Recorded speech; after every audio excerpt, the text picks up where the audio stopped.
नमस्कार दोस्तों, मैं doctor Rajesh Sharma, osteopath and physiotherapist. तो दोस्तों, आज फिर हम आपके लिए लेके आए हैं एक बहुत ही यूजफुल एवं महत्वपूर्ण जानकारी।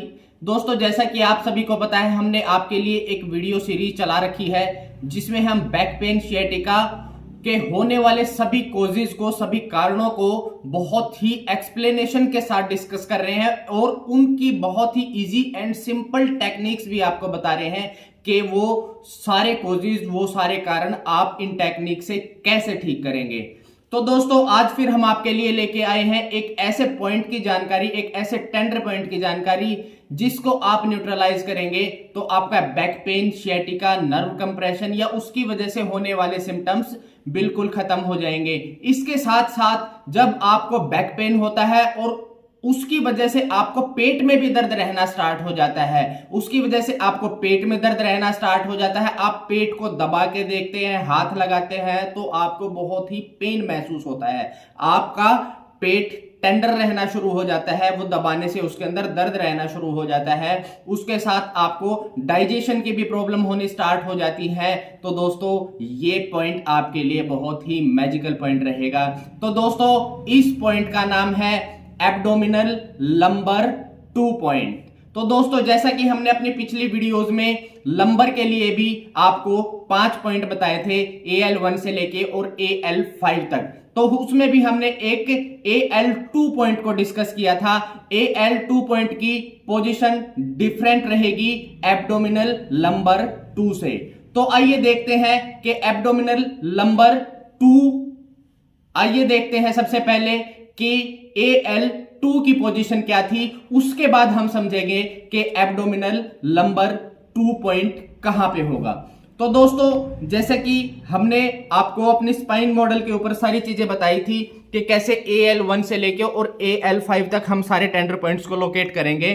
जो हमारा AL2 टेंडर पॉइंट था, वो AL2 टेंडर पॉइंट हमारा AIIS यानी एंटीरियर इंफीरियर इलियक स्पाइन से बिल्कुल जस्ट मीडियली हमारा AL2 का टेंडर पॉइंट यानी एंटीरियर लंबर 2 का टेंडर पॉइंट मिलेगा। दोस्तों, आगे की तरफ पेल्विस का जो ये सबसे प्रोमिनेंट पार्ट है, इसको हम ASIS कहते हैं यानी एंटीरियर सुपीरियर इलियक स्पाइन। इससे जब हम लगभग 2 इंच नीचे जाएंगे तो हम AIIS पे लैंड करेंगे।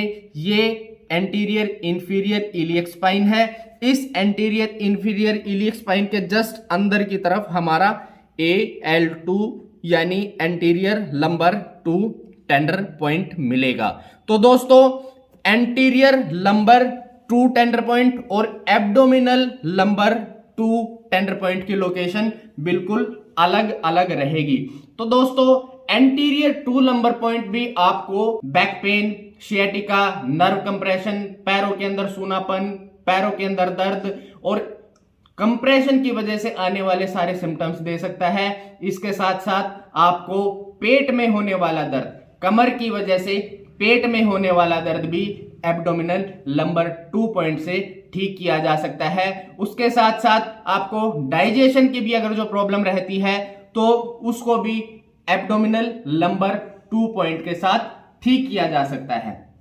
तो आइए हम समझते हैं कि एब्डोमिनल लंबर 2 पॉइंट को हम कैसे लोकेट करेंगे। तो दोस्तों, एब्डोमिनल लंबर 2 पॉइंट की लोकेशन को आइडेंटिफाई करने के लिए सबसे पहले हम हमारी अम्बलाइकस यानी नेवल से लगभग 1 इंच नीचे जाएंगे। नेवल से लगभग आधे से 1 इंच नीचे जाएंगे।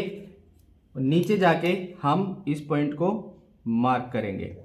इसके बाद इस पॉइंट से हम लगभग 2 से 2.5 इंच हम बाहर की तरफ जाएंगे। तो दोस्तों, ये हमारी एब्डोमिनल लंबर 2 टेंडर पॉइंट की लोकेशन होगी। तो एक पॉइंट हमें राइट साइड में और एक पॉइंट हमें लेफ्ट साइड में, तो हमें ये 2 पॉइंट मिल सकते हैं। तो हमें करना क्या है, हमें टेंडर पॉइंट को फाइंड आउट करना है।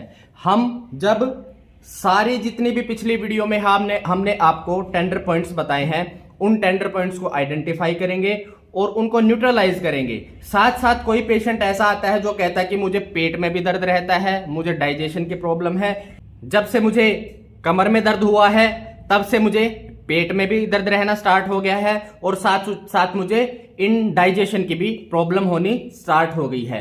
तो ऐसे पेशेंट के अंदर हम साथ में एब्डोमिनल लंबर 2 पॉइंट को भी आइडेंटिफाई करेंगे। तो सबसे पहले हम अम्बलाइकस से लगभग आधे से 1 इंच नीचे जाके और उससे लगभग 2 से 2.5 इंच लैटरली जाएंगे तो हमें एब्डोमिनल लंबर 2 के टेंडर पॉइंट्स मिलेंगे।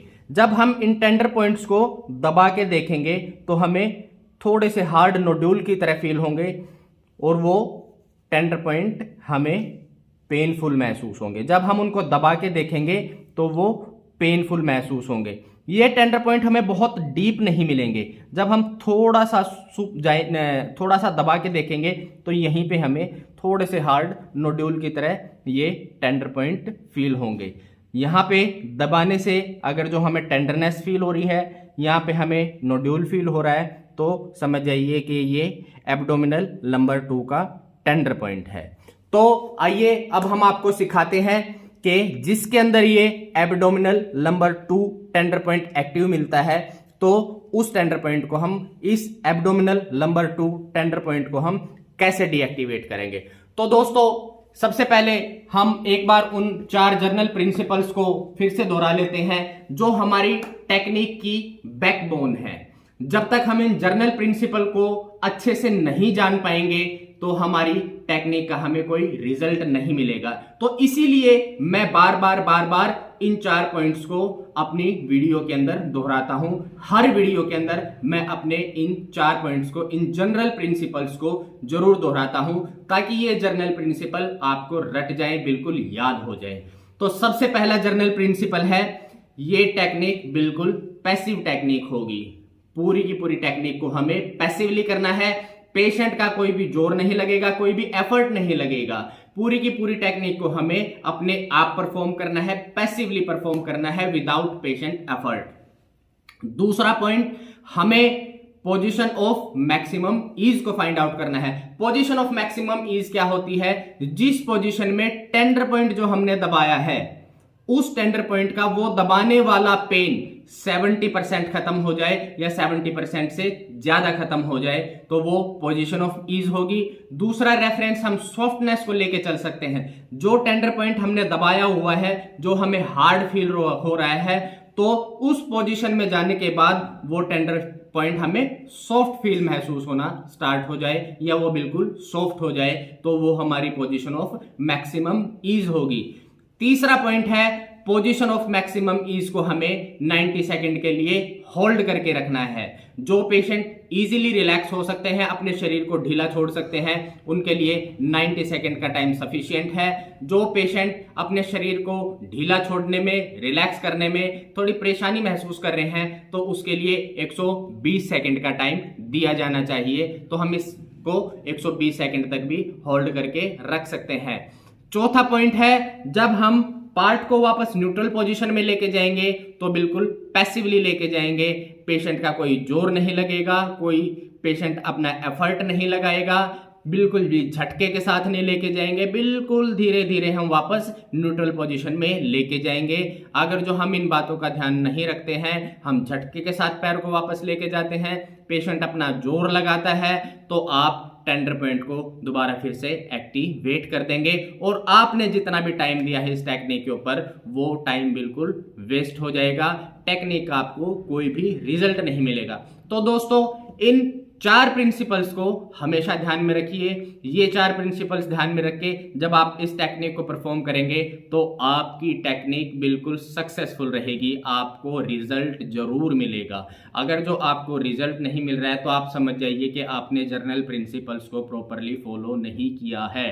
तो दोबारा फिर से देखिए कि आपने जर्नल प्रिंसिपल्स में कहाँ पे चूक की है, दोबारा फिर से रिपीट कीजिए और उस गलती को धीरे धीरे फिर से रिमूव करते जाइए। जो गलतियां आपसे बार बार हो रही हैं उनको आइडेंटिफाई कीजिए और उनको रिमूव कीजिए, तो आपको बहुत अच्छे रिजल्ट मिलेंगे। तो जल्दी से समझ लेते हैं कि हमें क्या क्या मूवमेंट इसमें फॉलो। सबसे पहली जो मूवमेंट होगी वो होगी हमारी हिप जॉइंट के ऊपर फ्लेक्शन। हम हिप जॉइंट को जब बेंड करेंगे तो ये हमारी फ्लेक्शन मूवमेंट होगी। इसके बाद दूसरी मूवमेंट जो ऐड करेंगे हम वो करेंगे रोटेशन। रोटेशन यानी हमें अगर जो राइट साइड का टेंडर पॉइंट न्यूट्रलाइज करना है, ट्रीट करना है, तो हम घुटनों को, पैरों को उसी साइड में घुमाएंगे। जिस साइड का टेंडर पॉइंट हमें ट्रीट करना है हमें उसी साइड में खड़े होना है और पैरों को भी हमें रोटेशन के लिए उसी साइड में लेके जाना है।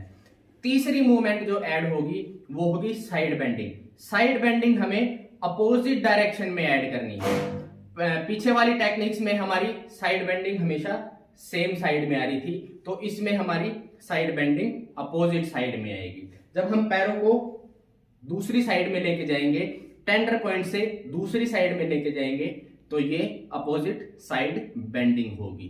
तो आइए देखते हैं करके, आपको सिखाते हैं कि इस टेक्निक को कैसे परफॉर्म किया जाएगा। तो सबसे पहले जो हमें करना है वो हमें करना है अपने टेंडर पॉइंट को आइडेंटिफाई करके हमें उसको टच करना है और उसको दबाना है।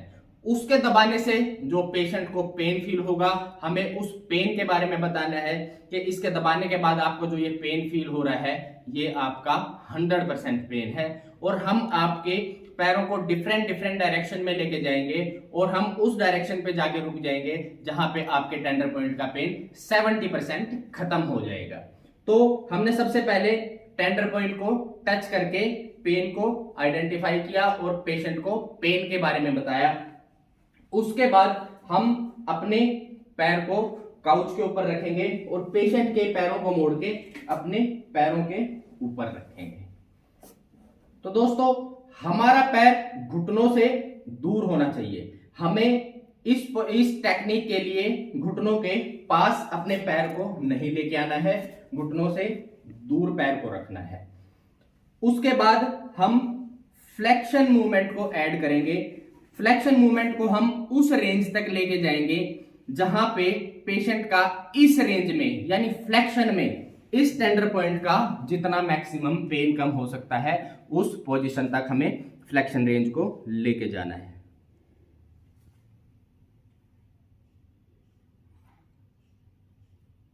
तो यहां पे आने के बाद पेशेंट का पेन कम हो जाएगा। इस रेंज में पेन जितना मैक्सिमम कम हो सकता है तो यहां पे पेशेंट का पेन कम हो जाएगा।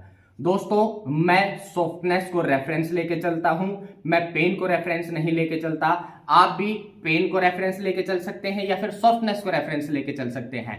आपके अंदर इतनी कैपेबिलिटी है कि आप टेंडर पॉइंट की सॉफ्टनेस और हार्डनेस को फील कर सकते हैं कि मैं जब मूवमेंट में लेके जा रहा हूं तो वो हार्डनेस सॉफ्टनेस कितनी चेंज हो रही है, किस डायरेक्शन में ले जाने से वो हार्डनेस सॉफ्टनेस में कन्वर्ट हो रही है, उस सॉफ्टनेस से आगे मूवमेंट लेके जाने में या पीछे मूवमेंट लेके जाने में वो दोबारा फिर से हार्ड फील हो रही है। तो जहां पे मैक्सिमम सॉफ्टनेस फील हुई है वो हमारी वहां तक की रेंज होगी।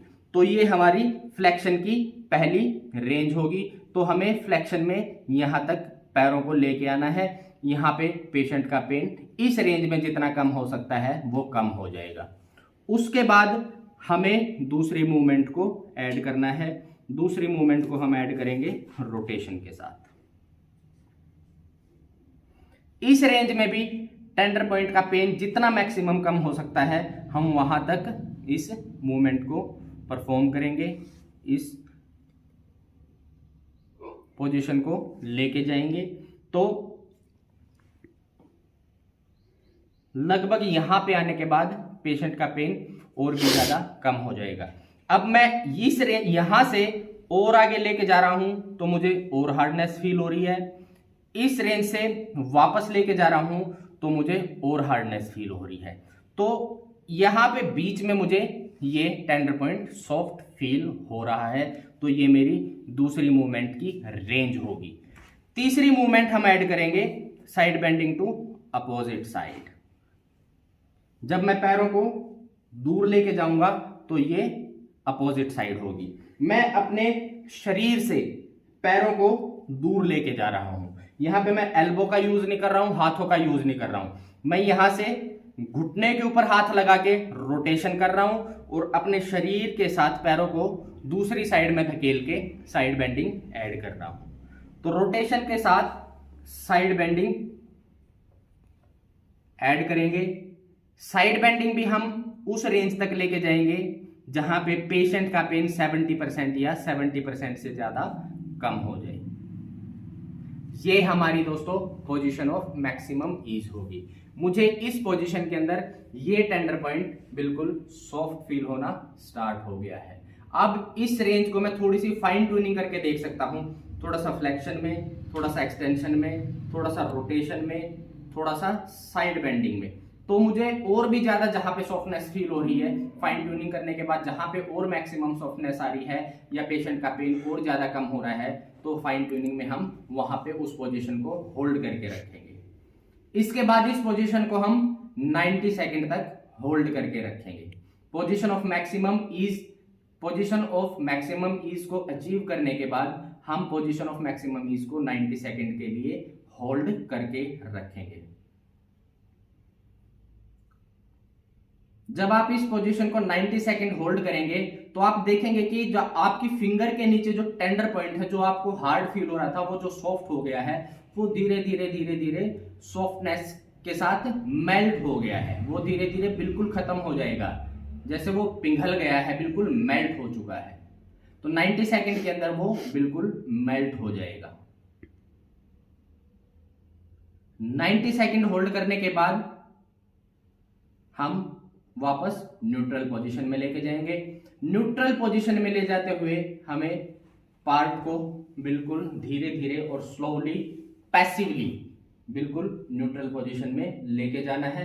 पेशेंट का कोई जोर नहीं लगेगा, कोई एफर्ट नहीं लगेगा, बिल्कुल धीरे धीरे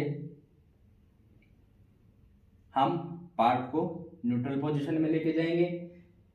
न्यूट्रल पोजीशन में ले जाते हुए मैं टेंडर पॉइंट को भी साथ में फील कर रहा हूं कि वापस न्यूट्रल पोजीशन में ले जाते हुए जो सॉफ्टनेस मुझे फील हुई थी मैक्सिमम ईज में, वो सॉफ्टनेस वहां तक न्यूट्रल तक ले जाते हुए सेम मुझे फील हो रही है। अगर जो पेशेंट का कहीं पे भी जोर लगता है या आप एकदम से झटके के साथ वापस नीचे लेके जाते हैं, तो आपको ये टेंडर पॉइंट भी एकदम से सॉफ्टनेस से हार्डनेस में चेंज होते हुए फील होगा कि ये एकदम सॉफ्टनेस से और बिल्कुल एकदम से हार्ड हो गया है। अगर जो ऐसा हो रहा है तो समझिए आपकी टेक्निक सक्सेसफुल नहीं है, आपने कोई ना कोई कमी की है। आप झटके के साथ पैरों को सीधा कर रहे हैं या फिर पेशेंट ने अपना जोर लगाया है, जिसकी वजह से आपका टेंडर पॉइंट दोबारा फिर से एक्टिवेट हो गया है। तो हमें इन जर्नल प्रिंसिपल्स को ध्यान में रखना बहुत जरूरी है। जब तक ये जर्नल प्रिंसिपल्स हम इस टेक्निक में फॉलो नहीं करेंगे तो हमें सक्सेसफुल अपनी ट्रीटमेंट का रिजल्ट नहीं मिलेगा। तो दोस्तों ये थी हमारी एब्डोमिनल लंबर 2 के लिए टेक्निक। पेशेंट के बैक पेन, पेशेंट को बैक पेन है, शियाटिका है, नर्व कंप्रेशन है, पैरों में दर्द आ रहा है, पैरों में सूनापन आ रहा है और उसके साथ पेशेंट बोलता है कि मुझे पेट में भी दर्द फील हो रहा है, मुझे इनडाइजेशन की भी प्रॉब्लम हो रही है, तो उसको एंटीरियर लंबर 2 पॉइंट मिलने के चांसेस बहुत ज्यादा हैं। आप उस बाकी पॉइंट्स के साथ इस पॉइंट को भी आइडेंटिफाई कीजिए और इस पॉइंट को ट्रीटमेंट दीजिए, तो आप देखेंगे कि पेशेंट के शियाटिका, बैक पेन और इन सब के साथ साथ पेशेंट का पेट का दर्द भी धीरे धीरे खत्म होता चला जाएगा। तो हर अल्टरनेट डे पे आप इस टेक्निक को परफॉर्म कीजिए, तब तक परफॉर्म करते रहिए तब तक जब तक पेशेंट का पेन यानी back pain, sciatica, nerve compression, पैरों में सूनापन, चलने फिरने में दिक्कत, इनसे रिलेटेड जितने भी सिम्टम्स है या पेट में दर्द या इंडाइजेशन की जो पेशेंट को प्रॉब्लम हो रही है, वो सारी चीजें धीरे धीरे खत्म नहीं हो जाती। आपको फर्स्ट या सेकंड ट्रीटमेंट के बाद ही पेशेंट के अंदर चेंजेस देखने को मिल जाएंगे, पेशेंट को रिलीफ होना स्टार्ट हो जाएगा। लगभग जब आप 2 हफ्ते तक इस टेक्निक को हर अल्टरनेट डे पे परफॉर्म करेंगे तो आप देखेंगे कि पेशेंट के अंदर ह्यूज चेंजेस मिल हो चुके हैं, पेशेंट को बहुत अच्छा रिलीफ आ रहा है। और तब तक करते रहिए जब तक कि पेशेंट का पेन बिल्कुल खत्म नहीं हो जाता। तो दोस्तों बहुत ही इफेक्टिव टेक्निक है, बहुत ही यूजफुल टेक्निक है, मैजिकल रिजल्ट देती है, साथ के साथ इंस्टेंट रिजल्ट देती है। तो बगैर डर के बगैर भय के आप किसी पे भी इस टेक्निक को परफॉर्म कर सकते हैं। जिसको भी बैक पेन की समस्या है, सियाटिका की समस्या है, नर्व कंप्रेशन है, इनसे रिलेटेड कोई भी सिम्टम्स आते हैं, या फिर पेट में दर्द रहता है, इंडाइजेशन की प्रॉब्लम होती है बैक पेन की वजह से, तो आप बिना किसी डर के इस टेक्निक को परफॉर्म कीजिए और आपको सक्सेसफुल रिजल्ट मिलेंगे। तो दोस्तों बने रहिए हमारे साथ, हमारे YouTube चैनल को जरूर सब्सक्राइब कीजिए ताकि हमारे द्वारा दी जाने वाली सारी इंफॉर्मेशन आप तक पहुंचती रहे। धन्यवाद।